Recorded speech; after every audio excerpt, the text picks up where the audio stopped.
तो अगर तुम भी अपनी लाइफ में डिमोटिवेट फील कर रहे हो या फिर अपनी जिंदगी से पूरी तरीके से हार चुके हो तो आज की ये स्पेशल वीडियो सिर्फ मैंने तुम्हारे लिए बनाई है। बिकॉज आज मैं तुम्हें बताऊंगा मेरी personal favourite top 10 best motivational anime जिन्होंने मुझे ये एनिमे चैनल बनाने के लिए मोटिवेट किया और कभी हार ना मानना सिखाया। मतलब मेरे लिए तो ये सारी की सारी एनिमे मास्टरपीस लेवल की है। तो भाई जिंदगी में अगर तुम्हें भी एक नया गोल चाहिए या किसी को अपना इंस्पिरेशन बनाना है तो इन सारी एनिमेस को देख लो और इनके मेन कैरेक्टर से तुम्हें बहुत कुछ सीखने को मिलेगा। कसम से बता रहा हूँ, इस वीडियो को देखने के बाद तुम्हारा 100% लेवल अप हो जाएगा। तो भाई वीडियो को पूरी एंड तक देखना। So let's go.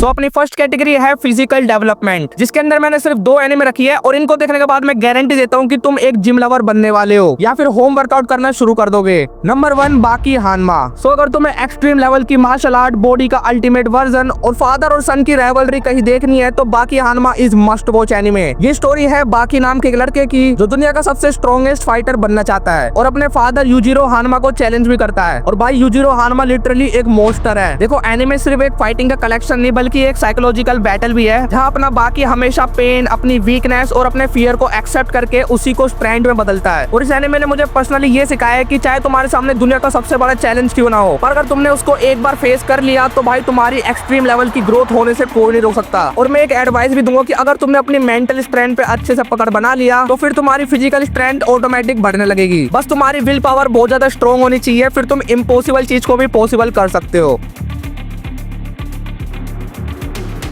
Number 2 Hajime no Ippo. तो भाई अब बात करते हैं एक ऐसी एनिमे के बारे में जो बॉक्सिंग लवर के लिए एक मास्टरपीस है। तो ये स्टोरी एक नॉर्मल बुलेट बॉय इप्पो की है जो बॉक्सिंग के थ्रू अपनी जिंदगी को पूरी तरीके से चेंज कर देता है। मतलब बंदा स्टार्टिंग में बिल्कुल 0 लेवल पे है, यहाँ तक कि वो खुद को प्रोटेक्ट भी नहीं कर सकता, तो बॉक्सिंग करना तो दूर की बात है। पर यार मैंने पहले बोला था कि अगर तुम्हारा माइंडसेट थोड़ा सा भी स्ट्रॉन्ग है और किसी भी काम को करने से पहले अगर तुमने एक बार ठान लिया कि मुझे ये किसी भी हालत में कंप्लीट करना ही है तो फिर उसे खुद भगवान भी नहीं रोक सकते। और फिर कैसे बंदा 0 to हीरो बनता है ये देखने में तुम्हें काफी ज्यादा मजा आएगा। और ये एनिमे तुम्हें बस एक बात सिखाता है कि जो भी तुम्हारी अभी हॉबी है, मतलब तुम्हें जिस चीज को करने में मन लगता है चाहे वो तुम्हें ठीक से आती हो या नहीं, उससे फर्क नहीं पड़ता। तुम्हारी एक छोटी सी हॉबी तुम्हें एक वर्ल्ड क्लास लेवल का चैंपियन बना सकती है। और यही सेम चीज हमारे मेन कैरेक्टर ने किया, जिसके पास थोड़ा सा भी टैलेंट नहीं था पर उसके पास डिसिप्लिन था और हार्ड वर्क करने के लिए चाहत थी। तो भाई अगर तुम्हें भी बॉडी बनानी है या फिर इतना स्ट्रॉन्ग बनना है कि जिससे तुम अपनी फैमिली को प्रोटेक्ट कर सको तो भाई ये 2 एनिमे तुम्हारे लिए एकदम परफेक्ट है।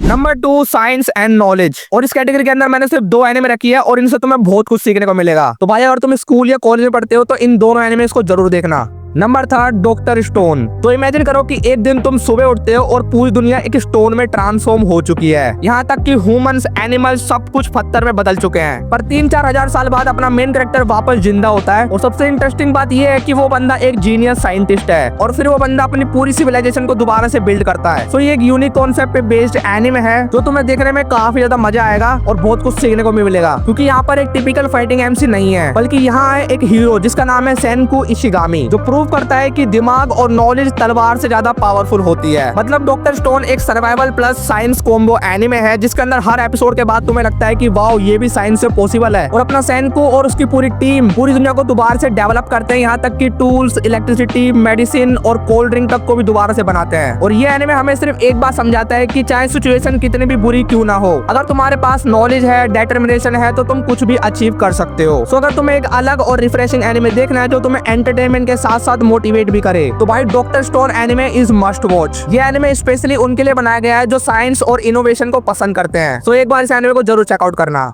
सो अपनी 4th एनिमे है सेल्स एट वर्क। सो भाई इस एनिमे के अंदर तुम्हें ह्यूमन बॉडी के अंदर की अमेजिंग दुनिया दिखाई जाती है, जहां रेड ब्लड सेल ऑक्सीजन को कैसे डिलीवर करते हैं और वहीं व्हाइट ब्लड सेल वायरस और बैक्टीरिया से फाइट करते हैं। और जो अपने शरीर के अंदर प्लेटलेट्स होती है वो एक क्यूट और छोटे से वर्कर की तरह अपने वोंड को हील करते हैं। मतलब यार मैं क्या ही समझाऊं, तुम लोगों ने 10th क्लास के अंदर पढ़ाई होगा। और सबसे मस्त बात यह है कि इस एनिमे के अंदर तुम्हें एंटरटेनमेंट भी मिलेगा और बहुत कुछ इन्फॉर्मेशन भी मिलेगी। और भाई तुम्हें लिटरली समझ आया कि तुम्हारी बॉडी इन्फेक्शन से कैसे लड़ती है और एलर्जी कैसे होती है या फिर फीवर क्यों होता है। एनिमे के अंदर तुम्हें थोड़ी सी कॉमेडी, थोड़ा सा एक्शन और बहुत सारी साइंटिफिक फैक्ट देखने को मिलेंगे जो ह्यूमंस की हेल्थ और बॉडी के सिस्टम को एक फन वे में समझाते हैं। और पर्सनली मुझे इस एनिमे ने ये सिखाया है कि हमारी बॉडी के अंदर billions of cell non stop काम करते हैं सिर्फ इसलिए ताकि वो हमें हेल्थी रख सके और हमारी लाइफ को आगे बढ़ा सके। मतलब तुम समझ रहे हो, छोटी से छोटी चीज भी एक्चुअली एक मिरेकल होती है। तो यार सिर्फ एनिमे को मजे के लिए मत देखो बल्कि उनसे कुछ सीखो भी। सो भाई अभी बोल रहा हूँ ये 2 एनिमे साइंस लवर के लिए एकदम परफेक्ट चॉइस है।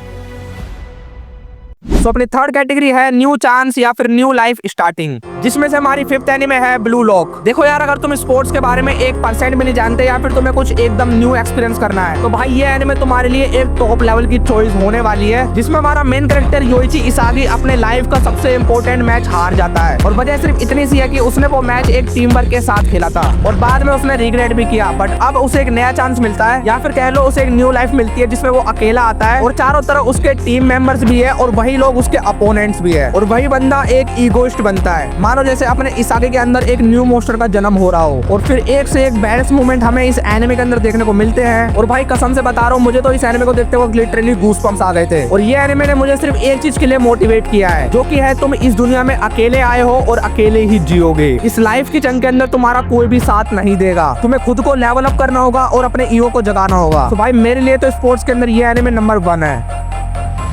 Number 6 real life. तो यार देखो, तुमने अपने पेरेंट्स या फिर किसी न किसी से ये बात तो सुनी ही होगी कि यार स्कूल टाइम कभी वापस लौट के नहीं आता और टाइम की वैल्यू करना सीखो, क्योंकि जो डिसीजन तुम अभी ले रहे हो या फिर जो चांस तुम्हें अभी मिल रहा है वो शायद फ्यूचर के अंदर कभी ना मिले। और यही कॉन्सेप्ट पे बेस्ड ये एनिमे है, जहाँ हमारा मेन कैरेक्टर दोबारा से अपनी स्कूल लाइफ को वापस जीता है और अपनी स्कूल लाइफ को वो एक न्यू वे में एक्सपीरियंस करता है, जो आई थिंक मैच्योर पीपल को देखने में काफी मजा भी आएगा और पुरानी यादें भी ताजा हो जाएंगी। और मुझे पर्सनली इस एनिमे से ये मोटिवेशन मिलती है कि स्कूल लाइफ सिर्फ एक बार आती है, तो भाई उसे एंजॉय करो और साथ में मेहनत भी करो ताकि बड़े होने के बाद हमें पछताना ना पड़े। सो अगर तुम्हें एक न्यू लाइफ को स्टार्ट करनी है तो ये 2 एनिमे तुम्हारे लिए एकदम परफेक्ट है।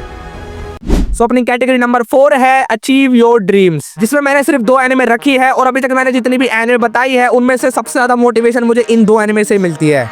नंबर 7 नारुतो और नारुतो शिपुडेन। अब यार नारुतो एनिमे के बारे में मैं क्या ही बोलूं, मेरे लिए तो ये बिग 3 के अंदर सबसे ज्यादा फेवरेट एनिमे है और भाई इसकी story line, character development, action, fight सब कुछ मास्टरपीस लेवल के हैं और उनसे भी ज्यादा है इनके साइड कैरेक्टर, जिन्होंने मुझे बहुत ज्यादा मोटिवेट किया है। जिसमें से रॉक ली ने हमें सिखाया है कि भाई हार्ड वर्क बीट्स टैलेंट, और दूसरी तरफ इताची जिसने सब कुछ सैक्रिफाइस कर दिया, और वहीं अपने ओबिटो उचिहा ने समझाया कि वन साइड लव का दर्द कैसा होता है। अब यार क्या ही बोलूं, वो तो एक दिल टूटा आशिक है। और लास्ट में अपना नारुतो उजुमाकी, जिसने स्टार्टिंग में बोला था कि मैं एक दिन होकागे बन के रहूंगा और उसने करके भी दिखाया। एंड और भी बहुत सारे कैरेक्टर है जिन्होंने हमें बहुत कुछ सिखाया। अब तुम्हें क्या सिखाया तुम मुझे कमेंट के अंदर जरूर बताना। और मैं बस इतना बोलूंगा कि ये एनिमे लॉन्ग तो है और थोड़े फिलर भी है, बट 100% वर्थ वॉचिंग एनिमे है। तो भाई इसको लाइफ में कभी मिस मत करना और कमेंट के अंदर मुझे वो कैरेक्टर का नाम जरूर बताना जिसने तुम्हें बहुत ज्यादा मोटिवेशन दी हो।